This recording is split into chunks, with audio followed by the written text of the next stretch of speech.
होते हैं। ओम भूर्भुवः स्वः तत्सवितुर्वरेण्यं भर्गो देवस्य धीमहि धियो यो नः प्रचोदयात्। आज का हमारा विषय है कठोपनिषद। कठोपनिषद, जैसा कि आप सभी जानते हैं, सभी उपनिषदों में जो श्रेष्ठ उपनिषद है उसे कठोपनिषद के नाम से जाना जाता है। यह जो कठोपनिषद है यह कृष्ण यजुर्वेद की कठ शाखा से लिया गया है। जैसे कि दो यजुर्वेद होते हैं, शुक्ल यजुर्वेद और कृष्ण यजुर्वेद। तो जो कृष्ण यजुर्वेद है उसकी कठ शाखा से कठोपनिषद लिया गया है। इस उपनिषद के जो रचयिता हैं कठ नाम के तपस्वी आचार्य थे। इसमें कुल मिलाकर के 2 अध्याय हैं और प्रत्येक अध्याय की 3-3 वल्लियां हैं। मतलब एक एक अध्याय को 3-3 भागों में वल्लियों में विभाजित किया गया है। जो ऋषि हैं उनका नाम वाजस्रवा है और वाजस्रवा के पुत्र कौन थे? नचिकेता। एक कहानी मैं आपको सुना देता हूं जिससे आपको क्या है कि उपनिषद को समझने में सरलता होगी। एक बार क्या हुआ कि नचिकेता के जो पिताजी थे वाजस्रवा, उन्होंने एक विश्वजित यज्ञ किया। और विश्वजित यज्ञ जो होता है उसमें सब कुछ अपना दान करना होता है ब्राह्मणों को। तो विश्वजित यज्ञ किया और उन्होंने उसमें दान के रूप में एक गाय का दान कर रहे थे ब्राह्मणों को। कैसी गाय? तो उसके विषय में वर्णन मिलता है कि पीतोदकाह, मतलब जो जल पी चुकी है, जो घास खा चुकी है, ऐसी गाय। मतलब अब उसके पास कोई अपनी शक्ति नहीं रही क्रिया करने की। मतलब जिसका दूध दुहा जा चुका है, बूढ़ी हो गई थी गाय। तो ऐसी गाय का दान कौन कर रहे थे? नचिकेता के पिताजी वाजस्रवा। तो इस चीज को जब नचिकेता देखते हैं तो अपने पिताजी से कहते हैं कि पिताजी ये तो गलत चीज है कि यज्ञ में तो दान अपनी प्रिय वस्तु का किया जाता है और आप तो ये मतलब बूढ़ी गाय का दान कर रहे हैं, और यदि इससे ब्राह्मण संतुष्ट नहीं हुए तो ये आपके पतन का कारण बनेगी। इस यज्ञ का कोई भी पुण्य आपको नहीं मिलेगा। तो पिताजी उसकी बात पर सोचते हैं एक बार, फिर कहते हैं तो बताओ फिर मैं क्या दान करूं? तो नचिकेता कहता है कि पिता की तो सबसे प्रिय वस्तु मैं ही हूं। तो कहता है, बड़ा सोच समझ के बोलता है, पिताजी आप मुझे किसको देंगे? मुझे भी किसी को दे दीजिए, मुझे भी दान कर दीजिए। आप मुझे किसको देंगे? एक बार कहता है, 2 बार कहता है, 3 बार कहता है। 3 बार कहने के बाद जब पिताजी उसके गुस्सा हो जाते हैं, बोलते कहते हैं मृत्यु तो हम ददामिति, जा मैं तुझे मृत्यु को देता हूं। क्रोध में आकर के उसके पिताजी कहते हैं जा मैं तुझे मृत्यु को देता हूं। तो नचिकेता बड़ा समझदार बालक था, मेधावी था। तो सोचता है कि हाँ, हो सकता है यमराज का कोई काम हो मेरे लायक, ऐसा हो सकता है क्योंकि मैं बहुतों में तो प्रथम हूं, बहुना में भी मध्यम, बहुतों में मध्यम भी हूं। और ऐसा यमराज का कौन सा काम है जो मेरे द्वारा किया जाएगा? तो नचिकेता जो है यम के द्वार, यमराज के द्वार चले जाते हैं खोजते खोजते। भाई उनके पिताजी ने तो यमराज को दे दिया, दान दे दिया, मृत्यवे ताम ददामीति। अब मृत्यु का द्वार कहाँ है? यमराज का द्वार। यमलोक पहुंचे नचिकेता, यमराज जी की प्रतीक्षा में वहां खड़े हैं, लंबे समय से देख रहे हैं यमराज जी कब आएंगे। 1 दिन हुआ, 2 दिन हुआ, 3 दिन हुआ। 3 दिन तक यमराज जी के यहाँ नचिकेता जी ने प्रतीक्षा की यमराज जी की। लेकिन यमराज जी तीसरे दिन आते हैं और कहते हैं, हे ब्राह्मण आपने 3 दिन तक मेरी प्रतीक्षा की है। यहाँ पर कहते हैं आशा प्रतीक्षे संगतम सुनृताम च इष्टापूर्ते पुत्र पशुश्च सर्वान एतद् वृंगते पुरुषस्य अल्पमेधशो अस्य स्नान वसति ब्राह्मणो गृहे। कहते हैं कि जिस घर में ब्राह्मण अतिथि बिना खाए 3 दिन तक भूखा रहे, तो कहते हैं वो सब उस जिस घर के वैसा रहता है तो उस घर के सभी पुण्यों को हर लेता है। इसलिए कहते हैं अब मैं तुम्हें 3 वर देता हूं, तुम 3 दिन तक मेरे घर में आकर के भूखे रहे हो, प्यासे रहे हो, तो मैं आपको 3 वर, तस्मात् प्रति 3 वरान वृणीष्व, हे नचिकेता तुम 3 वर मुझसे मांगो,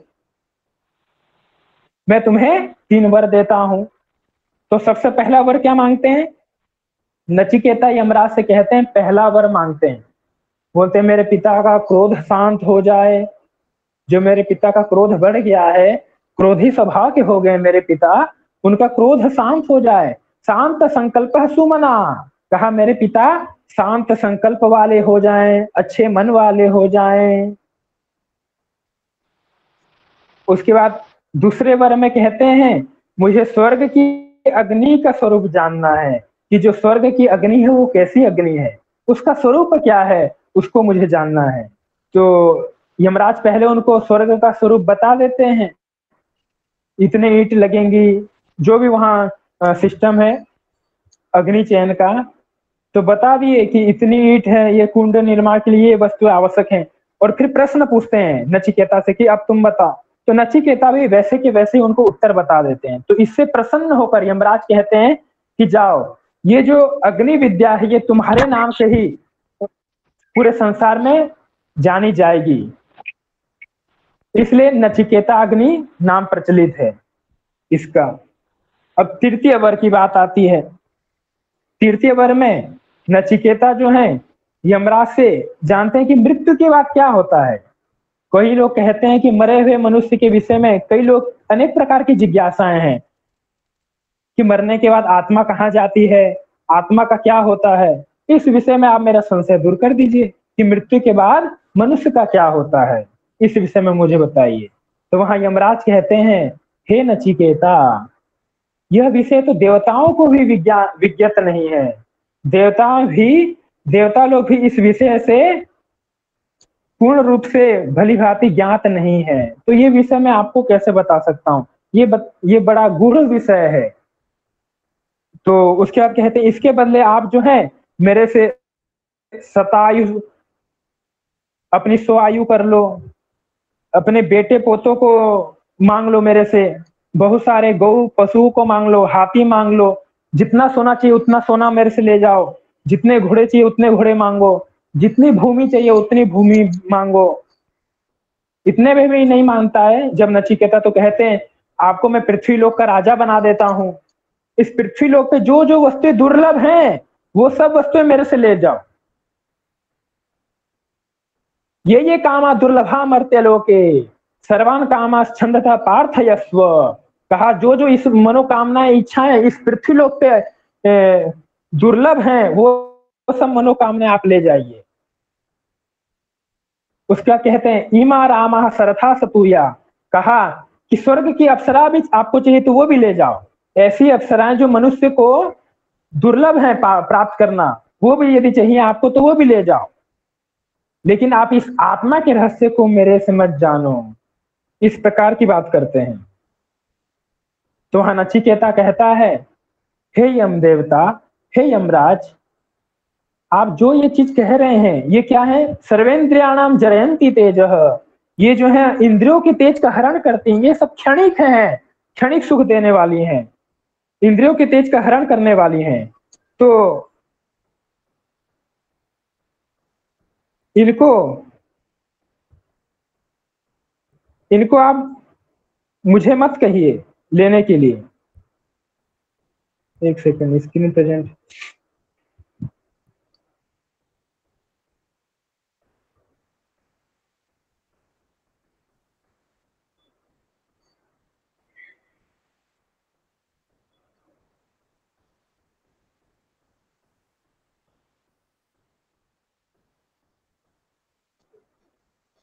तो ये सब जो है इंद्रियों का तेज हरण करने वाली है, इसके विषय में आप मुझे मत कहिए। इस प्रकार जब नचिकेता कहता है, तब और भी नचिकेता कहता है कि मनुष्य कभी भी वित्त से, धन से तृप्त नहीं हो सकता, इसलिए धन की इच्छा तो मनुष्य को करनी ही नहीं चाहिए। इस प्रकार अनेक प्रकार की परीक्षा लेने के बाद यमराज जो है अंत में देख लेते हैं कि इससे अच्छा शिष्य यमराज को नहीं मिल सकता, और जब नचिकेता भी परख लेता है कि इससे अच्छा, यमराज से अच्छा मुझे गुरु नहीं मिल सकता, तो यमराज जो है पूर्ण रूप से आत्मविद्या का ज्ञान, मरने के बाद मनुष्य की क्या स्थिति होती है, इसका पूर्ण रूप से विस्तृत ज्ञान नचिकेता को समझाते हैं। उसी का वर्णन हम अगले चरण में करेंगे। यहाँ श्रेय और प्रेय, सबसे पहले वो श्रेय मार्ग बताते हैं, जो मुक्ति का मार्ग है, जो मोक्ष का मार्ग है, उसके विषय में बताते हैं। दूसरा फिर प्रिय मार्ग बताते हैं, जो प्रिय लगने वाला मार्ग है, जो सांसारिक मार्ग है, उसके विषय में बताते हैं। फिर आपका जो विषय है योग की परिभाषा, इसमें कहा यदा पंचावतिष्ठन्ते ज्ञानानि मनसा सह बुद्धिश्च न विचेष्टते तामाहु परमाम गतिम। कहा योग की परिभाषा, इसके अंतर्गत क्या कह रहे हैं? कह रहे हैं जब पांचों ज्ञानेंद्रियां भली भांति मन के साथ जुड़ जाती हैं, स्थिर हो जाती हैं, जो आपकी पांच ज्ञानेंद्रियां हैं, श्रोत्र, चक्षु, त्वक, जीवा और घ्राण, जब ये पांच ज्ञानेंद्रियां मन के साथ युक्त हो गई, जुड़ गई, पर बुद्धि भी उस समय किसी प्रकार की कोई क्रिया नहीं कर रही है, तो उसी स्थिति को क्या कहते हैं? परम गति कहते हैं। फिर कहा और इंद्रियों की स्थिर धारणा ही योग है। उसका अगला चरण है बुद्धिश्च न विचेष्टते तामाहु परमाम गति। ताम योगमिति मन्यन्ते स्थाम इंद्रिय धारणाम अप्रमत्तस्तदा भवति योगो हि प्रभाप्ययो। तो उसके अगले चरण में कह रहे हैं कि जो इंद्रियों की स्थिर धारणा है वो योग है। कई बार प्रश्न आ चुका है कि योग क्या है, तो इंद्रियों की जो स्थिर धारणा है वह योग है। उस समय जो साधक होता है वो प्रमाद रहित हो जाता है, और उसका जो योग है उदय और अस्त होने वाला होता है। अब योग का अभिप्राय, योग का अभिप्राय क्या है, तो इसके विषय में बताया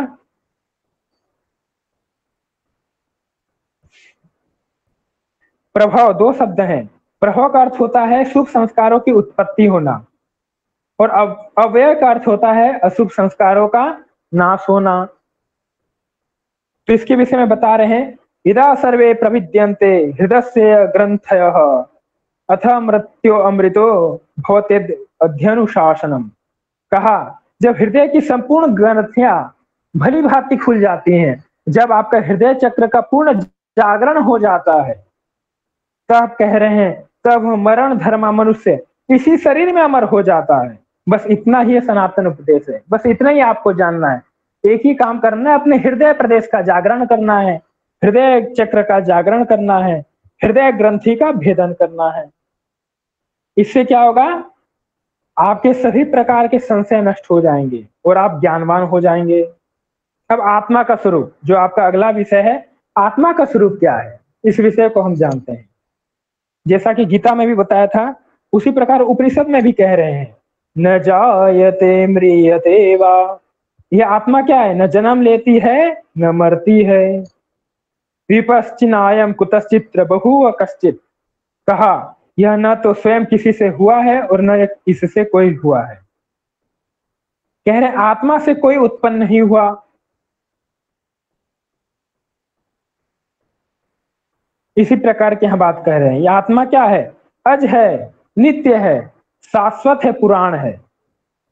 नित्य मतलब इसका कभी नाश नहीं होता। आत्मा न कभी जन्म लेती है न मरती है। कहा शाश्वत है, हमेशा रहने वाली है, पुराण है, पुरातन है, और न हन्यते हन्यमाने शरीरे। कहा शरीर के नष्ट हो जाने पर भी आत्मा का नाश नहीं होता। और भी आत्मा के विषय में बता रहे हैं अणो अणियान महतो महियान। यह क्या है? कहा सूक्ष्म से भी अति सूक्ष्म है ये आत्मा, और महान से भी अति महान है। जंतो निहितो गुहायाम, और इसका स्थान कहाँ है? हृदय स्वरूप गुफा में रहने वाला है। ये हृदय स्वरूप गुफा में रहने वाली आत्मा है, और सूक्ष्म से अति सूक्ष्म है और महान से भी अति महान है। फिर कहा समक्रतु पश्यति वीत शोको धातु प्रसादान महिमान मात्मनः। कहा परमात्मा की उस महिमा को जो व्यक्ति वासना रहित है, जो व्यक्ति चिंता रहित है, वही व्यक्ति प्राप्त कर सकता है। जब परम ब्रह्म परमात्मा की उस पर कृपा दृष्टि हो जाती है, जो परमात्मा का कृपा पात्र बन जाता है, तब वही व्यक्ति उस परमात्मा को प्राप्त कर लेता है। और भी और भी आत्मा का स्वरूप बता रहे हैं। कहा आत्मा क्या है? अशरीरी है।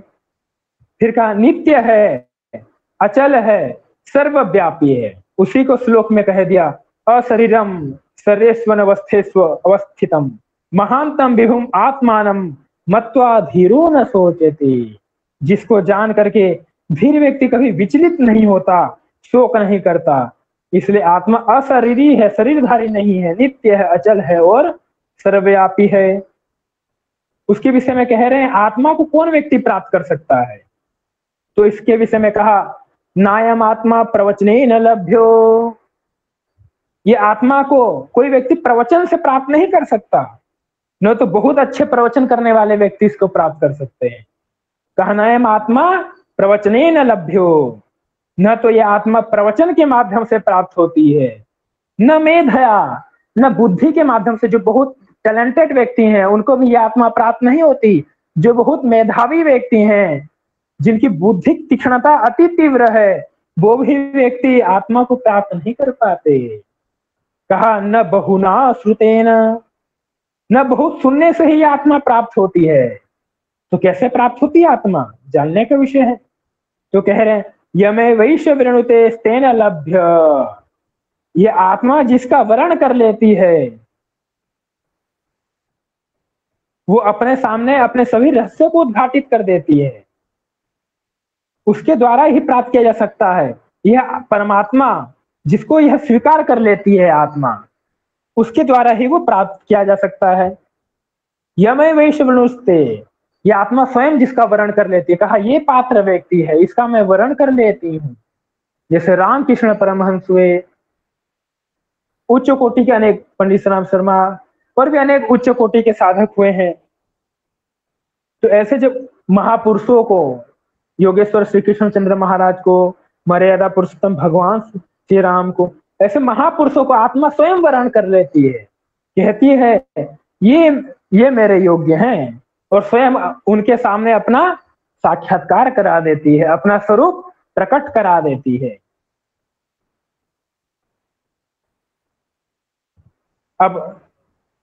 अब साधन बताए हैं आत्मा को प्राप्त करने की। कैसे आप आत्मा को प्राप्त कर सकते हैं, इसके विषय में बताया। कहा आत्मानं रथिनं विद्धि शरीरम रथमेव तु बुद्धिम तो सारथिं विद्धि मनः प्रग्रहमेव च। बहुत महत्वपूर्ण विषय है यह, आप सभी को जानना आवश्यक है। कह रहे हैं हे नचिकेता, आत्मा, और फिर कहा इंद्रियाणि हयानाहु विषयांसेषु गोचरान आत्मेन्द्रिय मनोयुक्तम भुक्तेत्याहुर्मनीषिणः। कहा हे नचिकेता, तुम इस आत्मा को रथी जानो। आत्मा क्या है? रथी है, रथ का स्वामी है, रथी है। जो आपका ये शरीर रूपी रथ है, उसका रथी कौन है? आत्मा। तो इसलिए कहा हे नचिकेता, तुम इस आत्मा को रथी जानो। इस शरीर रूपी रथ का जो स्वामी है वो कौन है? रथी है। तो इस शरीर रूपी रथ का स्वामी कौन है? आत्मा। फिर का शरीर क्या है? रथ है। बुद्धि कौन है? बुद्धि सारथी है। बुद्धि को तुम सारथी जानो। कहा मन कौन है? मन लगाम है, जिसके माध्यम से आप कंट्रोल करोगे चीजों को। मन लगाम है। इंद्रियां घोड़े हैं, और जिस मार्ग पर इन घोड़े चलेंगे वो क्या हो गए? विषय। भाई जैसे विषय होंगे वैसी इंद्रियां वहां जाएंगी। आपको पुष्प को सूंघना है तो घ्राण इंद्रिया वहां स्वयं पहुंच जाती है। वैसे ही जिस मार्ग, किस मार्ग पर घोड़े चलेंगे? विषय, विषय रूपी इंद्रियां वहां। कहा विषय क्या है? मार्ग है, और इंद्रियां घोड़े हैं। तो आत्मा के माध्यम से बुद्धि को नियंत्रित करते हुए, मन को बुद्धि से जोड़ करके, और इंद्रियों को जिस मार्ग की ओर आप ले जाएंगे उस मार्ग की ओर इंद्रियां जाएंगी। आपको क्या करना है, तो इसके विषय में अगले श्लोक में अच्छे से बताया गया है कि कैसे आपको इस पर कमांड करना है। तो कह रहे हैं इंद्रियां, इंद्रियों को विषयों के अनुकूल कर दो, विषयों को मन के अधीन करो, मन को बुद्धि में लगाओ, बुद्धि को आत्मा से युक्त करो, और आत्मा से युक्त हो गई तो स्वयं से वो युक्त हो गई। यदि आपको आत्मा पर नियंत्रण प्राप्त करना है तो इंद्रियों को उनके विषयों से युक्त करके फिर मन में लगा दो, और जो आपका मन है उसको बुद्धि से जोड़ो, बुद्धि को परमात्मा में लगाओ, आत्मा में लगाओ, तो स्वतः ही आप आत्म साक्षात्कार की प्रक्रिया की ओर चलते रहेंगे। नहीं तो यही चीजें आपको बंधनग्रस्त कर देती हैं। आप इंद्रियों के गुलाम हुए और वहीं आपका बंधन शुरू। मन एवं मनुष्याणाम कारण बंध मोक्ष हो। इसलिए कहा जो विवेकवान व्यक्ति है वही इंद्रियों पर नियंत्रण कर पाता है, और जो विवेकवान नहीं है वो इंद्रियों को कभी नियंत्रित नहीं कर सकता। जैसा कि हमने यहाँ चर्चा की, आपको क्या करना है, जो आत्मा रथी है सब कुछ आत्मा के अनुकूल कर देना है। जो इंद्रियों के विषय हैं उनको मन में लगा दीजिए, मन को बुद्धि से जोड़िए और बुद्धि को आत्मा में युक्त कर दीजिए, तब आप उस पूर्ण रूप से उस पर संयम कर पाएंगे। ये प्रश्न बहुत महत्वपूर्ण है। अधिकतर आ जाता है कि आत्मा कौन है, आत्मा रथी है, शरीर रथ है, बुद्धि सारथी है। बुद्धि जिस दिशा में आप ले चलेंगे उसी जहां बोलेंगे वहां चलेगा। भाई रथी, रथी जो है जो रथ पर सवार है, जैसा कि आप देखते हैं शरीर तो रथ हो गया, हम इसको एक उदाहरण के रूप में समझ लेते हैं। अर्जुन और कृष्ण रथ पर बैठे हैं, तो सारथी कौन है, भगवान कृष्ण। रथी कौन है, अर्जुन।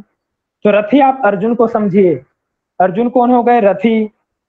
सारथी कौन हुआ, कृष्ण। रथ हो गया शरीर, लगाम, लगाम मन हो गया, घोड़े इंद्रियां हो गई, घोड़े के माध्यम से और विषय हो गए मार्ग।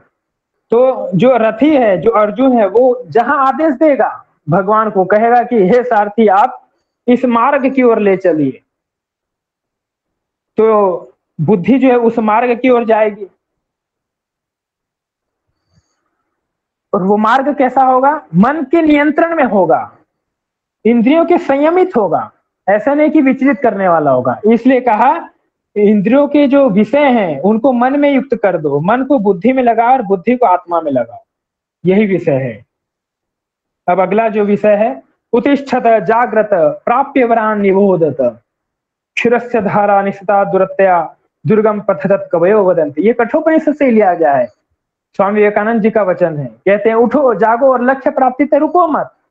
कठोपनिषद से सबसे प्रिय वचन लगा स्वामी विवेकानंद जी को, तो उन्होंने इसका बहुत प्रचार प्रसार किया, इसको हर जगह लोगों के उद्बोधन में रखा। तो यही कह रहे हैं, उठो जागो और लक्ष्य प्राप्ति तक रुको मत। क्यों, क्योंकि क्षुरस्थ धारा निशिता तुरत्या दुर्गम पथ तत् कवयो वदंती। कहा ये जो अध्यात्म का मार्ग है तलवार की नोक के ऊपर चलने के समान है, लेकिन जो धीर पुरुष है वो इसको सरलता से पार कर जाते हैं। फिर आत्मा का स्वरूप बता रहे हैं, आत्मा कैसी है, अशब्दम शब्द रहित है, अस्पर्शम स्पर्श रहित है, अरूपम रूप रहित है। फिर कहा रस रहित है, अव्यय अव्ययम उसका नाश नहीं हो सकता, नित्य है, अगंधवच्च अविनाशी है, अनाद्यनंतम महता परम ध्रुवम निचायतन मृत्यु मुखात प्रमुच्यते। कहा इस नित्य अनादि अनंत महान आत्मा से श्रेष्ठ सर्वथा सत्य तत्व है। उस परमात्मा को जानकर मनुष्य हमेशा सभी प्रकार के बंधनों से छूट जाता है। तो वही बताया कि आत्मा जो है, आत्मा के अंदर क्या विद्यमान है, तो यही शब्द रहित, स्पर्श रहित, रूप रहित, रस रहित है। वो अनादि है, अनंत है, और यही आत्मा के अंदर सत्य विद्यमान है। और जो व्यक्ति सत्य को जान लेता है वो सभी प्रकार के बंधनों से मुक्त हो जाता है। वो सत्य ही उसे सभी प्रकार की मुक्ति प्रदान करने वाले होते हैं।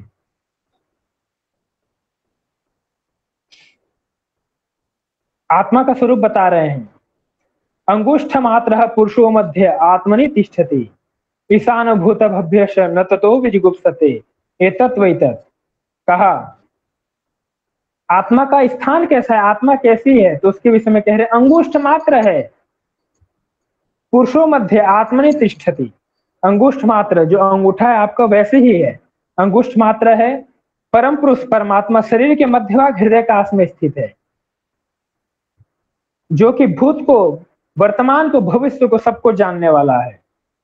और उसे जान लेने के बाद इस संसार में कुछ भी जानना शेष नहीं रहता। और उसे जान लेने के बाद वह किसी की निंदा नहीं करता। यही है वो परमात्मा जिसके विषय में तुमने पूछा था। जो आत्मा का रहस्य नचिकेता ने यमराज से पूछा था, उसी आत्मा का रहस्य बता रहे हैं। वो जो आत्मा है अंगुष्ठ मात्र है और हृदय काश में स्थित है, और उसको जानने के बाद इस संसार में कुछ जानना शेष नहीं है। और आत्मा के अनेक वचन हैं, उसको हम ले रहे हैं। आत्मा को हंस कहा है, विवेकी, शुचि, पवित्र है, वसु, वास करने वाली है शरीर में, इसलिए वसु कहा। अंतरिक्ष सत है, रिक्त स्थान पर वास करती है। होता है, श्री नचिकेता अग्नि की उपासना करे, इसलिए उसे होता कहा। उसके माध्यम से आत्मा को प्राप्त किया जा सकता है। वेदी सत्य है, जानने योग्य है, अतिथि भी कहते हैं उसे। दुरोण सत्य है, शरीर में रहने वाला है। नृशत है, मनुष्य में निवास करने वाला है। वर्षत है, श्रेष्ठ वस्तु में रहने वाला है। रित सत्य है, सत्य में रहने वाला है। आत्मा कहाँ निवास करती है, तो सत्य में ही निवास करती है। व्योम सत्य है, आकाश में, कण कण में आकाश में विद्यमान है। गोजा है, पृथ्वी पर उत्पन्न होने वाली है। ऋतजा है, सत्य से उत्पन्न होने वाली है। अद्रिजा है, पर्वत से उत्पन्न होने वाली है। रीत सत्य है, बृहत महान है, वसी नियंत्रण में रखने वाला है। आत्मा सभी को नियंत्रण में रखता है। इस प्रकार यहाँ आपके कठोपनिषद का विषय समाप्त होता है। आप सभी का बहुत बहुत धन्यवाद।